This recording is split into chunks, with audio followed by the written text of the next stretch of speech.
All right, man. Why Jermell Charlo gets disrespected by the media? Why does he get disrespected when it comes to pound for pound? Listen to fan.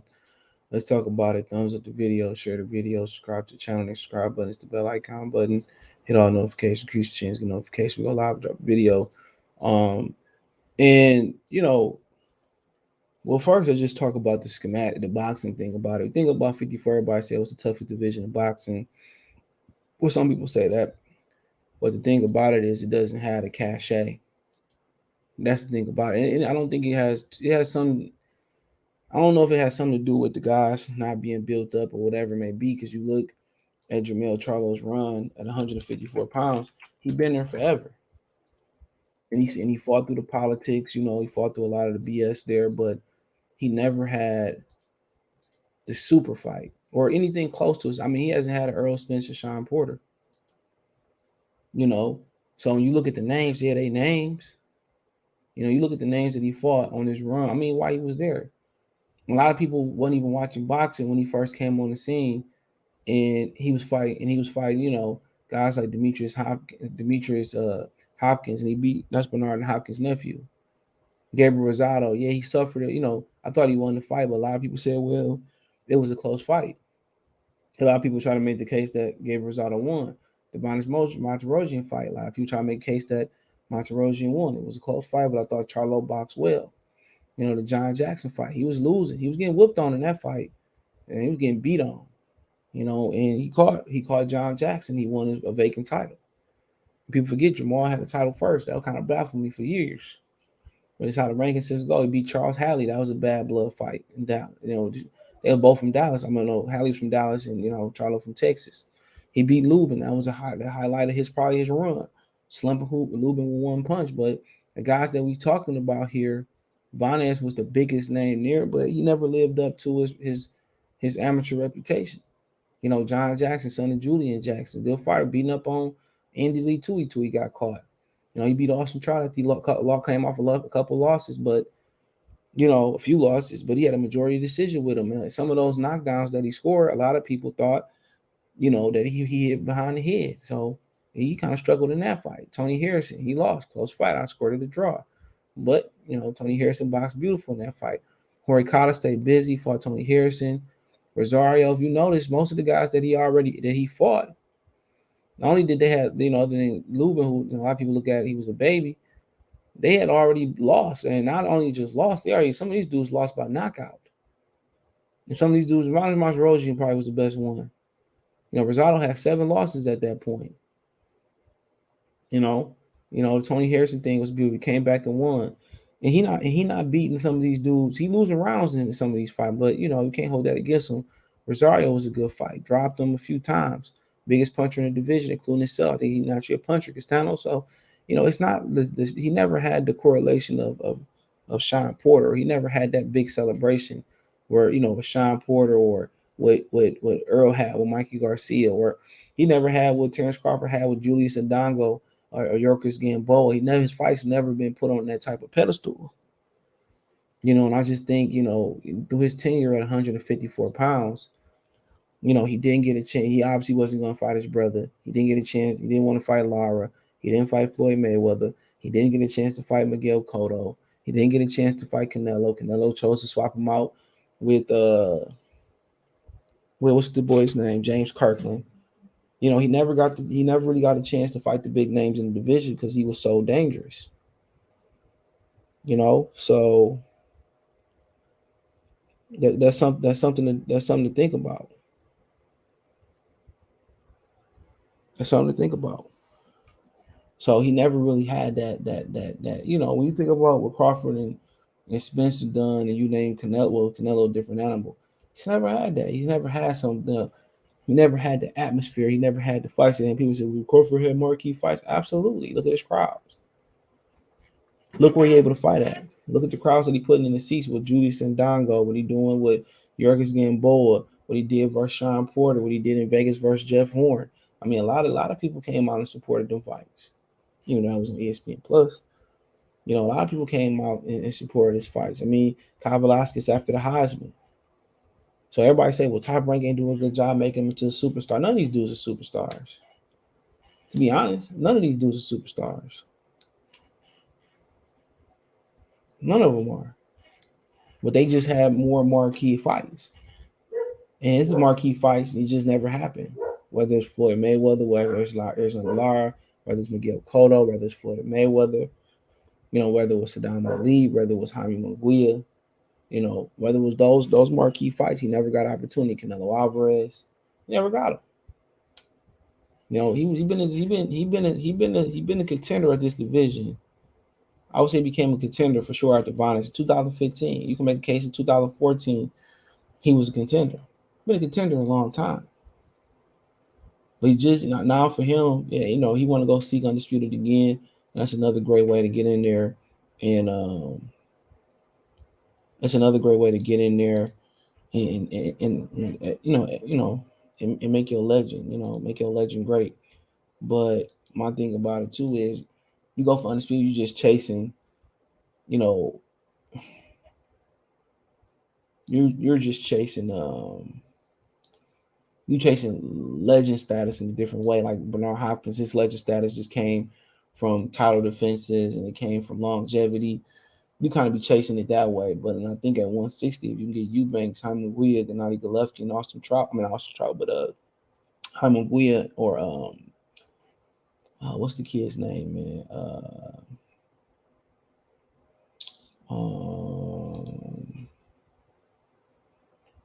Demetrius Andrade. If you get a few of them fights, then you'll have those marquee super fights, and Andrade fighters already built in, ready to rock and roll. So yeah, that's one of the big reasons why he just had a division where a lot of the marquee names, that he should have fought or could have had an opportunity to fight, it never happened. It never happened for him. For whatever reason it was. It just never happened. And he really just went and got every title in the division when all the names left. But that's one of the big reasons why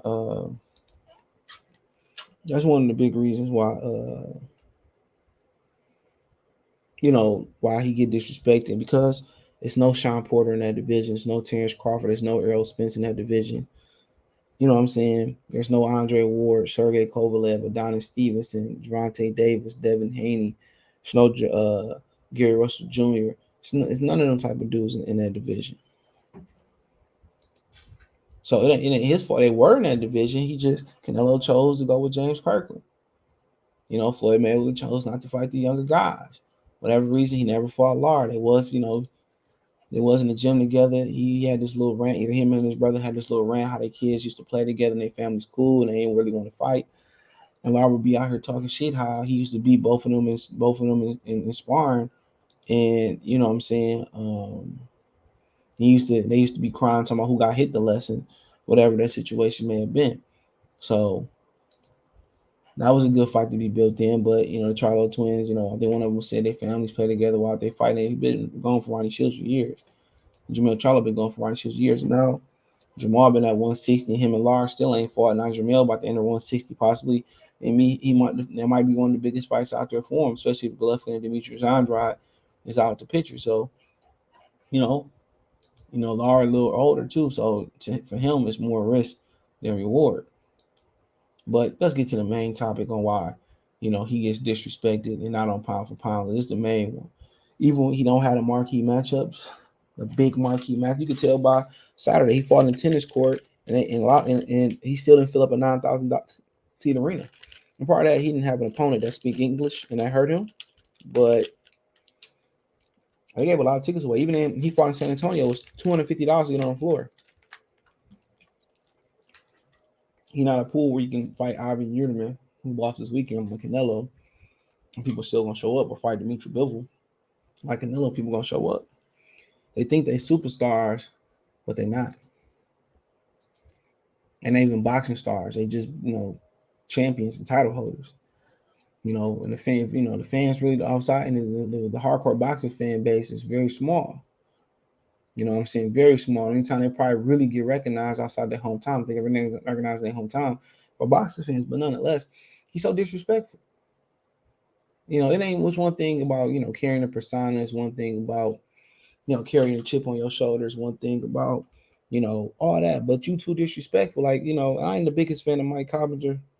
I ain't got nothing wrong with Mike Coppinger, but for you to say, yeah, you ain't got me on your pound for pound list, nigga, and F you a hater and all that, you do that. I told y'all, little boy and his father came up and tried to get him to wear their shirts and stuff, and I got my own clothing line, nigga, get out my face in front of somebody's kids.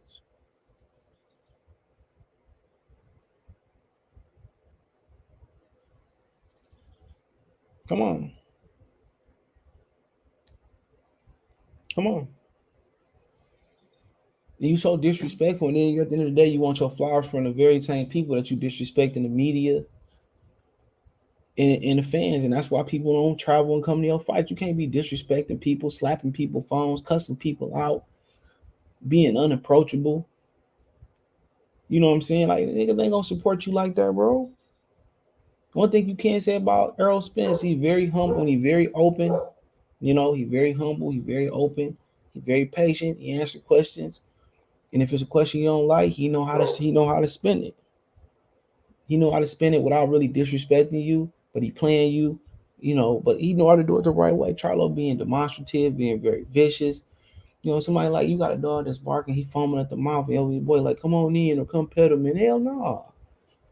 Hell no, I ain't coming in to pet him. Hell no, that's Charlo. Like, bro, like when you unapproachable and you disrespect the patrons, the people that make you who you are, and the people that help put money in your pocket, bro. Like niggas ain't gonna niggas gonna spend their hard-earned money, travel across the country to come support you.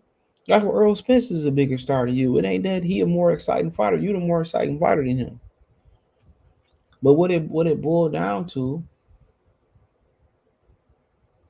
is that he a man of the people.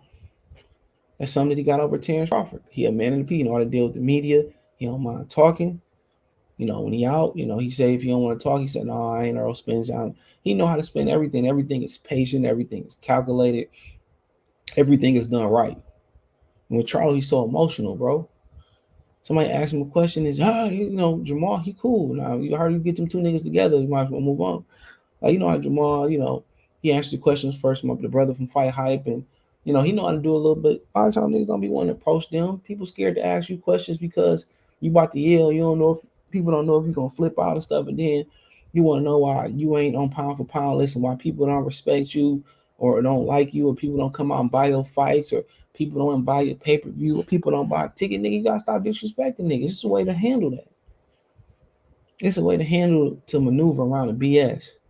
It's a way to be clever but still be respectful. It's a way to be disrespectful but still kind of be respectful. And he don't know how to play the game, bro. He too real. He too emotional. And as long as he can't check his emotions when it comes to the media, he just gonna be one of them fight like Mike Tyson. He know how to turn it on and off. But as long as you're gonna be too emotional, you're gonna be disrespecting people that walk up to you, want a picture or want to talk business to you, and you yelling, screaming, you high strong. People can say he misunderstood, like the ogre from Shrek, all they want to.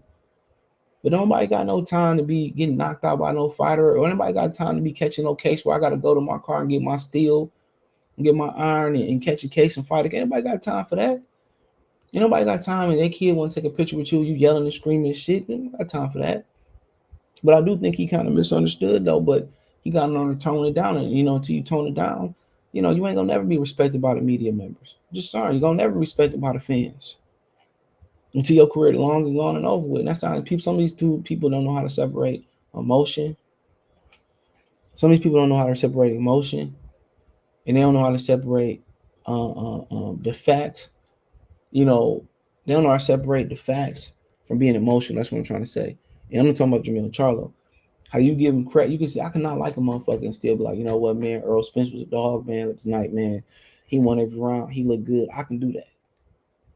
Some people might say, man, fuck that, man. He look good, man. Nigga trash. They can't separate that. And a lot of fans and media, they can't separate that, bro. They can't separate you yelling and screaming at them. You being disrespectful. You doing this, down, and the third. They can't separate that from. They can't separate the facts from the emotions, and I can. I've been here doing my pound for pound list. You can be high strung, you can yell, I can talk shit about you, but one thing I know, I'm fucking fight. One thing I know, I've been fighting career from the beginning. You've been there, but think about it is a lot of other people they can't separate the BS from They can't separate what you done from not from they dislike your personality, and that's kind of pretty much the biggest part of it. But it is what it is, man. Check the box news playlist out, thumbs up the video, share the video, subscribe to the channel, and the subscribe button is the bell icon button. Hit all notifications, increase your chance, get notifications. We go live or drop a video. You can find me on Twitter, Facebook, Instagram. If you have a business, Twitter, Twitch, Spotify, Anchor, Instagram, Cash App, Venmo, PayPal. All of my link trees, the first link in the description. Take you everywhere I'm at. Financially, you want to support the channel, Cash App, $ CJ Good 313, Venmo CJ Good 313. Rolling the bottom screen, that's in the description. PayPal link there as well too. Best way to donate, comment, thumbs up the video, share the video, subscribe to the channel. The subscribe button is the bell icon button. Hit all notifications, increase your chance to notifications. Appreciate the love and support. Let me know what you girls and guys think about the video in the comment section one time for the one time. Good Fella TV. Peace.